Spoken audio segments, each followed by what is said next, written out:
Breaking news about the coronavirus and the report of the first American to die from the illness. This comes as a cruise ship passenger diagnosed with the virus is speaking out about her ordeal. ABC's Will Carr is in Santa Monica with the latest. Good morning, Will.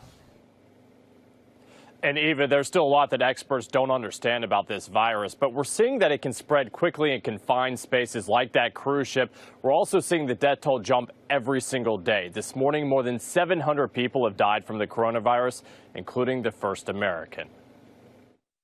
This morning, the first American has died from the coronavirus since the outbreak began. The U.S. Embassy confirms a 60-year-old victim was being treated at a hospital in Wuhan, China.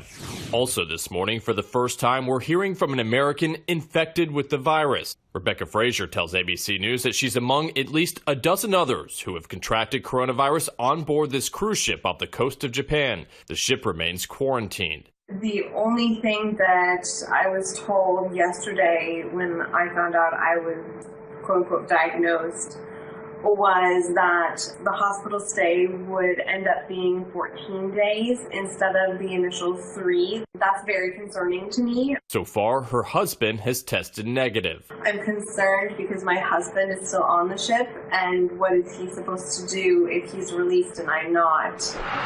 Overnight, another flight evacuating from the hot zone, carrying Americans from Wuhan, arriving in the U.S., this time at a military base in Nebraska. All 57 passengers will now be quarantined for at least 2 weeks. This is some evacuees have been split from their families. Frank Wachinski and his 3-year-old daughter are quarantined in California. Frank's wife was forced to stay behind in China because she's not a U.S. citizen. He just found out she's become infected with coronavirus. She had a fever. She had chest x-rays, which show, fluid building up. She's having problems breathing, keeping food down. With that latest flight coming back to the United States, there are now more than 1,000 Americans who are quarantined on military bases all across the country. Incredible what they're going through. Will Carr for us. Thank you. We do want to bring in ABC News Chief Medical Correspondent Dr. Jennifer Ashton joining us from Massachusetts this morning. Dr. Ashton, you've been following all of this very closely.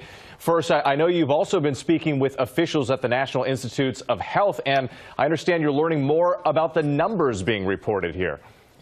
Exactly. And it's really important when we hear these numbers, we have to pay attention to the numbers in China and then distinguish that from the numbers here in the U.S. The concern about the numbers in China is that not all people who may be infected or even sick with this novel coronavirus may be able to be tested. So when we hear that number go up 30,000, 32,000, remember there are 11 million people in Wuhan, and obviously the Chinese do not have the ability right now to test everyone in that area. So we have to interpret those numbers with caution because they may or may not be accurate. And aside from the uncertainty about the numbers, what are the other challenging aspects of this global health emergency, and specifically the ability of countries to work together on this?